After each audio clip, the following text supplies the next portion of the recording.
ધન્વંતરી, જય ધન્વંતરી. આપના ફાધરને શેની પ્રોબ્લેમ હતી?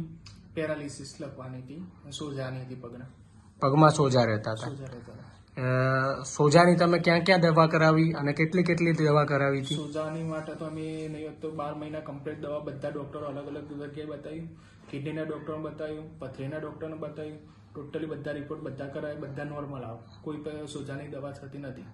તે અમને એક ભાઈને બતાવ્યું, કીધું કે તમે શિવપુરા ગામમાં જાઓ, ત્યાં તમને દવા સારા ડોક્ટર છે, આયુર્વેદિક દવા આપશે.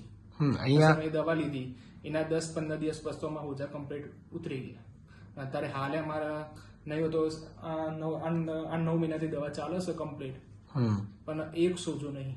અને શરીરમાં બીજો શું શું ફાયદો થયો? ચાલવામાં પેરાલિસિસ ની જે પ્રોબ્લેમ હતી ચાલવામાં એ બધી રીતે કમ્પ્લીટ થઈ ગઈ, બોલવામાં બધામાં કમ્પ્લીટ. અવાજે બરાબર હવે આવતો થયો છે, કમ્પ્લીટ આવવા માંડ્યો, ખબર પડે, પોતે જાતે હાલ ખેતરમાં કામ કરી શકે, જે પેલા નતા કરી પહેલા શકતા. નતા કરી શકતા પેરાલિસિસ. અને તમે બધી મોટી મોટી હોસ્પિટલો મોટા મોટા ડોક્ટરોને બતાવી દીધું, બધા પણ છેલ્લે વૈદ્ય પ્રહલાદભાઈ પટેલના ત્યાં આવીને તમને ફાયદો મળે. ફાયદો થયો, અમને પૂરેપૂરો ફાયદો થયો. હાલ દાદાની તબિયત કેવી છે અને હાલ એમની ફિટનેસ કેવી છે? હાલ 1-1.5 કિલોમીટર રોજનો તો એમનેમ હેડવા જોઈએ છે એકલા. એમને હા, એમનેમ. પછી ખેતરમાં એમનેમ કામ કરે, હાલે પોતાની જાતે દુકાન પર બેસે, દુકાન ચાલવું કમ્પ્લીટ, અત્યારે ટોટલી આવવા જવાનું બધું કમ્પ્લીટ. બસ તમને જ પ્રોબ્લેમ હતી દાદા? અત્યારે તમને કેવું છે? સોજા ચાલવામાં ને મજા આવે છે? પેલા કરતા ઘણું સારું છે?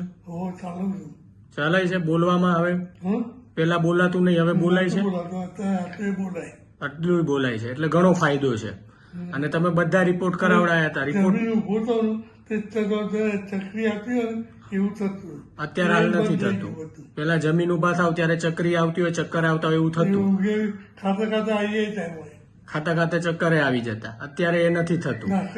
અને સોજા ઉતરી ગયા તમારા જે પગના. તમે બધા રિપોર્ટ કરાવ્યા હતા, એમાં સોજાનો કોઈ રિપોર્ટ શેના લીધે સોજા આવે છે એ નક્કી નતું થતું. પણ અહીંયાથી સોજાની ને જે આની પેરાલિસિસની દવા લીધી પક્ષાઘાતની, એનાથી તમને 100% ફાયદો થયો છે. અત્યારે ફરી લેવા આવ્યા છો. 3 મહિના 4 મહિના થયા ને આપણે? 8-9 મહિના થયા. એટલે ધીરે ધીરે ધીરે કરતું આપણે લગભગ બધા પ્રોબ્લેમ સોલ્વ થઈ ગયા છે. હવે છે ને 20-30% જ તકલીફ રહી છે, બાકી બધી પ્રોબ્લેમ એમની સોલ્વ, બધી પ્રોબ્લેમ સોલ્વ થઈ ગઈ એમાં. બરાબર. જય ધન્વંતરી. તમે શું કહેવા માંગશો પેશન્ટને? પેશન્ટને અમે કહીએ છીએ કે આયુર્વેદિક જેવી કોઈ દવા નહીં. આયુર્વેદિક સારામાં સારી દવા, અને એમાં શિવપુરી કાંપામાં દવા તો લેવા ફરજિયાત આવે. અને બીજું કે લોકો એમ કે છે કે આયુર્વેદિક દવા ગરમ પડે, તો તમારો શું અનુભવ છે? હા, સારામાં સારી આજ આટલું રિઝલ્ટ અમને જોવા મળ્યું ને તો કેવું જોવા. એનું કારણ છે, જો તાસીર જોઈને દવા દેવામાં આવે તો ગરમ પડતી નથી. બાકી તમે 1 ચમચી કીધું હોય ને 4 ચમચી પી લો તો કોઈ પણ વસ્તુ ગરમ પડે. આયુર્વેદિક છે એટલે ગરમ એ રીતે પર વધારે લઈ લો. હા, પણ માત્રામાં કીધી હોય અને તમારી તાસીર પ્રમાણે દવા દીધી હોય તો ગરમ પડે છે? ના, કોઈ નહીં. આજ અમે કરીએ જ છે, અમારે આપીએ જ છે ફાધરને, પણ કોઈ તકલીફ અમારે આજ સુધી અમને નહીં પડી ગરમ. બરાબર. જય ધન્વંતરી.